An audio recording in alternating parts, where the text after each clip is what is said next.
เฮโลสบายดีทุกคนช่วงนี้ก็ถือว่าเป็นฤดูกาลของหน่อไม้เนาะบ่ว่าจะไปจะมาทางใดก็มีแต่คนนี่แหละเอาหน่อไม้มาตอนมาฝากและสำหรับแม่แก้วเนาะก็ถือว่าเป็นอีกคนหนึ่งที่มักกินหน่อไม้เพราะว่าหน่อไม้มันนำมาเฮ็ดได้อยู่หลายเมนูเนาะและบ่ว่าจะนำมาเฮ็ดเมนูใดก็ถือว่าแซ่บทุกเมนูเลยสำหรับหน่อไม้ที่แม่แก้วได้มามื้อนี้เนาะก็เป็นหน่อกิมซุงที่เอื้อยเพิ่นมาแต่ปักสันแล้วเพิ่นก็ได้นำเอามาตอนมาฝากเอามาก็เอามามักหลายๆเลยได้บ่จักหน่อกิมซุงบ่จักหน่อเลี้ยงน้องส่วนหน่อกิมซุงนี่หน่อใดก็มีแต่หน่อมักตุ้ยๆใหญ่ๆเลยตอนที่เพิ่นมาฮอดเนาะก็เริ่มค่ำเริ่มมืดละคันสิปะไว้ให้หน่อมันข้ามคืนกะยานมันแข็งมันสิบ่แซ่บหั่นนะแม่แก้วก็เลยได้มาดังไฟเผาไว้ทั้งกลางคืนเลยตัวสิเผาแล้วเผาสุกเนาะก็ใช้เวลาอยู่หลายชั่วโมงเติบจนว่าตื่นมือไหม้เนาะแม่แก้วก็จึงได้มาปอกมาซ่อมสำหรับหน่อไม้ที่ได้มามื้อนี้เนาะแม่แก้วก็จะนำมาเฮ็ดหมกก่อนจะนำไปเฮ็ดมุกเนาะถ้าอยากให้แซ่บเฮาก็ต้องนำมาเผาไฟก่อนหลังจากที่ปอกแล้วเนาะเฮาก็นำมาซ่อมเอาหอยไหม้หอยดำมันออกให้มืดก่อน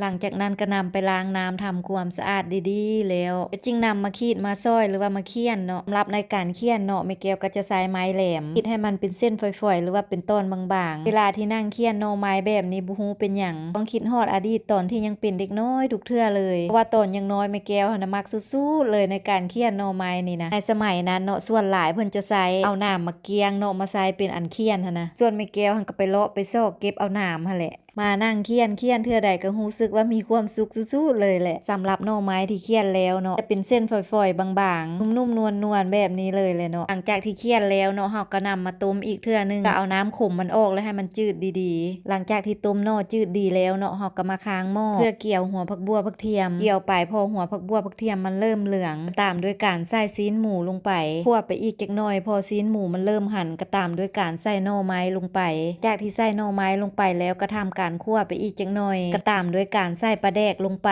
ใส่เครื่องปรุงรสด้วยเกลือกับเป็นนัวตามลงไปอีกก็นำเอาน้ำยานางมาเทลงไปใส่ได้เลยบ้านนี่ตามด้วยการใส่ข้าวเบื่อลงไปหลังจากที่ใส่ข้าวเบื่อลงไปแล้วก็ต้องมั่นคนอยู่ตลอดเนาะเพราะบ่ดังนั้นข้าวเบื่ออาจจะติดก้นหม้อและเฮ็ดให้ไฟไหม้หม้อได้ใช้เวลาเคี่ยวไปอีกจักหน่อยจนกะว่าน้ำเริ่มแห้งลงเนาะก็จึงตามด้วยการใส่ผักขะแยงลงไปหลังจากที่คั่วแล้วแบบนี้เนาะก็ถือว่าเครื่องทุกอย่างสุกเป็นที่เรียบร้อยแล้วถ้าจะนำไปกินแบบนี้ก็ถือว่ากินได้เลยเนาะถ้าอยากให้เพิ่มความแซ่บความหอมขึ้นก้อนนี่มีแต่คั่วงาตำแล้วมาโรยใส่เพิ่มเนาะไปหอมเป๋ลงไปโรยอีกจักหน่อยก็ถือว่านำไปกินกับข้าวก็ถือว่าแซ่บแล้วแต่สำหรับที่แม่แก้วจะเฮ็ดมื้อนี้เนาะหลังจากที่คั่วแล้วแม่แก้วก็จะนำมาห่อตองเพื่อจะนำไปนึ่งอีกเทื่อนึงเพราะว่าในการเฮ็ดแบบนี้มันจะเพิ่มความแซ่บความหอมขึ้นมาอีกระดับนึงและอีกอย่างที่แม่แก้วเฮ็ดมื้อนี้เนาะก็แม่นเฮ็ดเพื่อจะแบ่งให้น้องนุ่งหมู่คู่ลูกหลานไปกินนำแด้เพราะฉะนั้นถ้านำมาเฮ็ดมุกแบบนี้เวลาแบ่งกันมันก็จะมีความสะดวกสบายแด้หั่นนะห่อไปห่อมาก็ได้หลายมุกอยู่เด้นี่แบ่งกันไปกินอยู่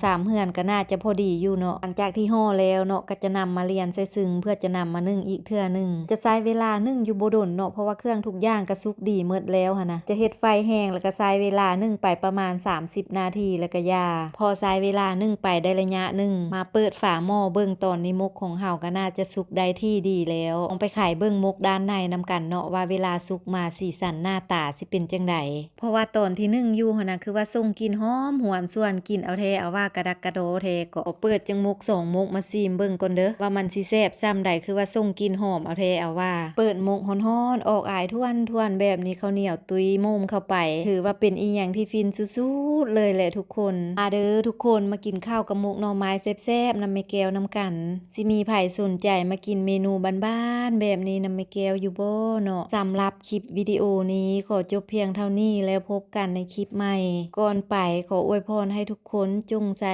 ชีวิตในแต่ละวันอย่างมีความสุขไปก่อนเด้อทุกคนบ๊ายบาย